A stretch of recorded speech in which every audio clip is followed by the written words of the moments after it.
આમોદના સરભાણ માર્ગ પર hit and રનની ઘટના બની છે, જેમાં લગ્ન પ્રસંગ પતાવી પુત્ર સાથે પરત ઘરે આવી રહેલ માતાનું અજાણ્યા કાર ચાલકની ટક્કરે મોત નિપજાવી કાર ચાલક સ્થળ ઉપરથી ભાગી ગયો હતો। આ મામલે આમોદ પોલીસે અકસ્માત મોતનો ગુનો નોંધી ફરાર કાર ચાલકને ઝડપી પાડવાની કવાયત હાથ ધરી છે। બનાવ અંગે પ્રાપ્ત થતી માહિતી અનુસાર ભરૂચ તાલુકાના પાલેજ ખાતે રહેતા મોહમ્મદ શહદ શૌકત સૈયદુ મિયા સૈયદ જેઓ 14 ફેબ્રુઆરીના રોજ પોતાની માતા નસીમબેન શૌકત સૈયદનાઓ સાથે મોટરસાયકલ લઈને જંબુસર તાલુકાના ડાભા ગામે તેમના મામાના ઘરે લગ્ન પ્રસંગમાં ગયા હતા। તેઓ રાત્રિના ત્યાં જ રોકાઈ બપોરના પરત ઘરે આવવા માટે નીકળ્યા હતા। તેઓ આમોદની શમા ચોકડીથી સરભાણ ગામ તરફ પાલેજ જવાના માર્ગ પર પહોંચતા જ પાછળથી એક કાર ચાલકે પૂર ઝડપે અને ગફલતભરી રીતે હંકારી લાવી અકસ્માત સર્જી કાર લઈને ફરાર થઈ ગયો હતો।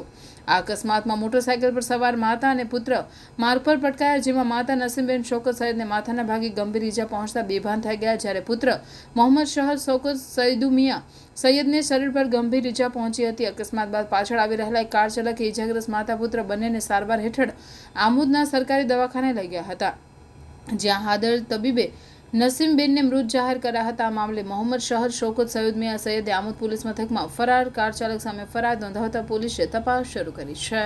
આજ રોજ સવારના 12 સાડા 12 વાગ્યાના સુમારે અમારા નાના ભાઈ શૌકત મિયાની પત્ની નસીમબેન તેમના પુત્ર મોહમ્મદ સાદ સાથે ડાભા મુકામે લગ્ન પૂરું કરી પાલેજ તરફ જતા હતા।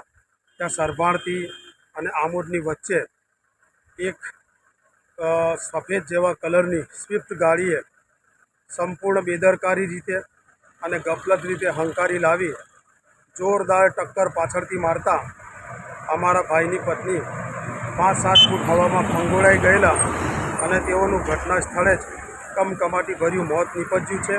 સાથે સાથે અમારા ભત્રીજા મોહમ્મદ સાદને પણ પગમાં ખભામાં ગંભીર ઈજાઓ થયેલી છે અને આ રીતના એક અજાણ્યા વાહને અમારી ભાઈની પત્નીનું મોત નિપજાવેલ છે, જે બદલ તેમની વિરુદ્ધમાં અત્રે અમે ફરિયાદ કરવા આમોદ આવેલા છે।